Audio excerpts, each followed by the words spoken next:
Break के बाद एक बार फिर आप सभी का स्वागत है। सीएम योगी ने जिस तरीके से संभल को लेकर आज विपक्ष की क्लास लगाई है, वो इस बात का भी इशारा है कि इस मामले में अभी और जोरदार एक्शन हो सकता है। और संभल पर आज सिर्फ सीएम योगी ही नहीं बरसे, बल्कि यूपी की सियासत भी इस मुद्दे पर गर्म हो चुकी है। सड़कों पर लोगों ने आज प्रदर्शन भी किया। पूरी खबर इस रिपोर्ट में देखिए।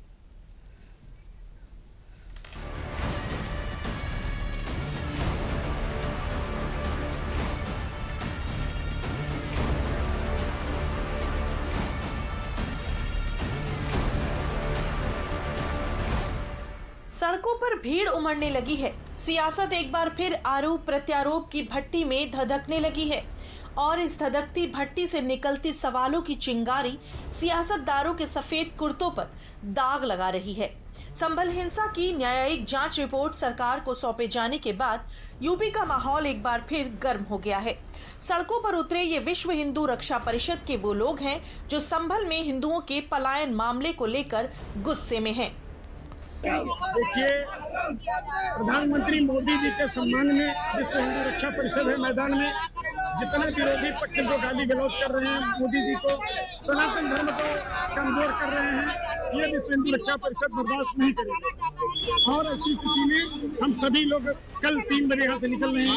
1 लाख हिंदुओं की हत्या हो चुकी है अब तक, और हत्या होने के बाद अभी बहुत से लोग बाकी भी हैं, और जांच होगी तो कम से कम 20-25 हजार और निकलेंगे। विश्व हिंदू रक्षा परिषद यहीं रुकने वाला है। हिंदुओं के समर्थन में संगठन शनिवार को संभल में मार्च निकालने वाला है। संदेश साफ है कि जिन हिंदुओं को पलायन करने पर मजबूर किया गया, उन्हें वापस संभल लाया जाए। और इस विरोध के पीछे का गुस्सा समझने के लिए आप पहले उस रिपोर्ट को लेकर किए जा रहे दावों को समझिए, जिसमें संभल से हिंदुओं के पलायन का जिक्र किया गया है। पॉइंट नंबर 1, संभल में हिंदू आबादी सिर्फ 15 से 20% बची। पॉइंट नंबर 2, 1947 में संभल में 45% हिंदू आबादी थी। पॉइंट नंबर 3, संभल में आजादी के बाद कुल 15 दंगे हुए। पॉइंट नंबर 4, संभल कई आतंकवादी संगठनों का अड्डा बना। पॉइंट नंबर 5, संभल में अवैध हथियार नारकोटिक्स गैंग सक्रिय। हालांकि रिपोर्ट अभी सार्वजनिक नहीं की गई, ये महज दावे ही हैं, लेकिन यूपी की सियासत इन्हीं दावों के इर्द गिर्द अब घूमने लगी है।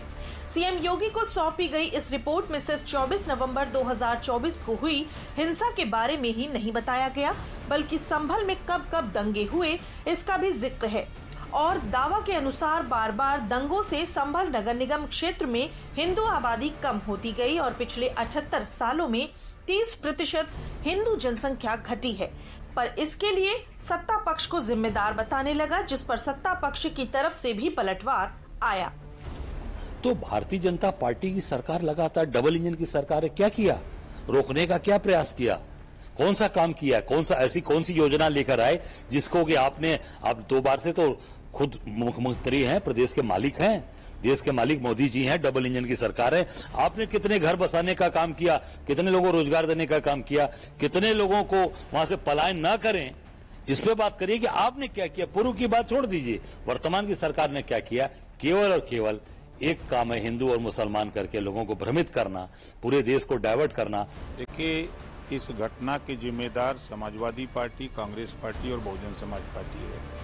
उन्हीं की सरकारों में दंगे हुए, जन की हानि हुई, धन के नुकसान हुए, आपस में बेमनस्ता बढ़ी, जिसकी वजह से लोग वहां से छोड़ करके पलायन किए हैं। ये पूर्ण रूप से इसकी जिम्मेदारी समाजवादी पार्टी, कांग्रेस और बसपा की है। इन लोगों की वजह से वहां दंगे होते थे, कर्फ्यू लगते थे। आज प्रदेश में एनडीए की सरकार है। प्रदेश में माननीय मुख्यमंत्री योगी आदित्यनाथ जी मुख्यमंत्री हैं। 8.5 साल के कार्यकाल में एक भी दंगे नहीं हुए, न कहीं कर्फ्यू लगे। न्यायिक आयोग की इस रिपोर्ट ने बड़े सवाल खड़े किए हैं। दावों के अनुसार रिपोर्ट में ऐसे चौंकाने वाले तथ्य सामने आए हैं जिनसे पता चलता है कि संभल में लंबे समय से आतंकी संगठनों का नेटवर्क सक्रिय है और स्थानीय स्तर पर उनकी सांठगांठ गहरी जड़ें जमा चुकी है। दावा है कि रिपोर्ट में आतंकी संगठनों से स्थानीय स्तर पर सांठगांठ की बात सामने आई। अमेरिका से लेकर पाकिस्तान तक कनेक्शन निकला है और इसे सच इसलिए भी माना जा रहा है क्योंकि जब संभल में हिंसा भड़की थी तो वहां पाकिस्तान और अमेरिका में बनी कारतूस भी मिली थी। दावा है कि गजवाए हिंद के नाम पर चल रहे नेटवर्क में स्थानीय स्तर पर हिंदू आबादी को कम करने के लिए काम हो रहा है और पलायन कराने की सुनियोजित साजिश की बात कही गई है। दावों के मुताबिक तुर्कों और कन्वर्टेड आतंकियों ने मिलकर संभल में गहरी पैठ बना ली थी। हरकतुल मुजाहिदीन, तहरीके तालिबान और अलकायदा जैसे खौफनाक संगठनों का कनेक्शन संभल से जुड़ चुका है। इतना ही नहीं, अलकायदा इंडियन सब कॉन्टिनेंट के चीफ मोहम्मद आसिफ और अफगानिस्तान में मारा गया असीम उमर भी संभल से ही ताल्लुक रखते हैं। दावा तो ये भी है कि संभल के कई युवक आतंकियों की भर्ती और ब्रेन वॉशिंग में शामिल रहे हैं। जफर मसूद जैसे नाम आतंकियों के लिए स्थानीय स्तर पर लोगों को जोड़ने का काम करते थे। कई संदिग्ध अब भी फरार बताए जा रहे हैं, जबकि 6 बड़े आतंकियों की पहचान हो चुकी है। दावा यह है कि रिपोर्ट में यह भी कहा गया है कि हिंदू आबादी को कम कर आतंक फैलाने का गंदा खेल खेला जा रहा है। अब इसकी पक्ष में भी खूब आवाजें उठ रही हैं। 1947 में पाकिस्तान में बहुत हिंदू थे। आज वहाँ हिंदुओं की स्थिति क्या है? तो जो कारण पाकिस्तान में रहे, जो कारण बांग्लादेश में रहे, वही कारण है जिनकी वजह से संभल से हिंदू भागा। मुझे लग रहा है कि अगर आंख नहीं खुली, देश के लोगों की आंखें नहीं खुली, तो ये पूरा देश ही संभल बन जाएगा। मानव जीवन के लिए सुरक्षा सबसे महत्वपूर्ण विषय है।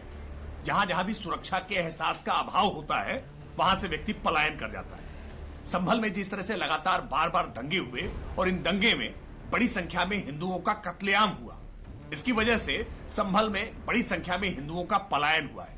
और संभल के हिंसा को लेकर के जो रिपोर्ट आई है, उस रिपोर्ट भी इस तरह से इंगित कर रही है कि बड़ी संख्या में दंगों में हिंसा के नाते हिंदुओं को पलायन के लिए मजबूर होना पड़ा।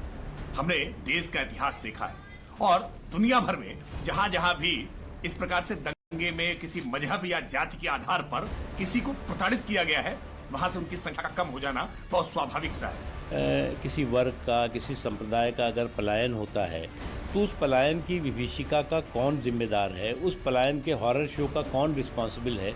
निश्चित तौर से उस पर कार्रवाई भी होनी चाहिए, कदम भी उठाना चाहिए और इस तरह के पलायन की विभीषिका और पलायन का जो इस तरह का अपराध है जिससे कि एक समाज या कोई भी वर्ग जो है वो पीड़ित और प्रभावित होता है, उसकी पुनरावृत्ति न हो पाए।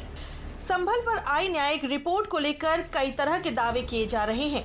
हालांकि अभी इसकी रिपोर्ट सार्वजनिक नहीं की गई है, इसलिए डीडीयूपी भी किसी दावे की पुष्टि नहीं करता है।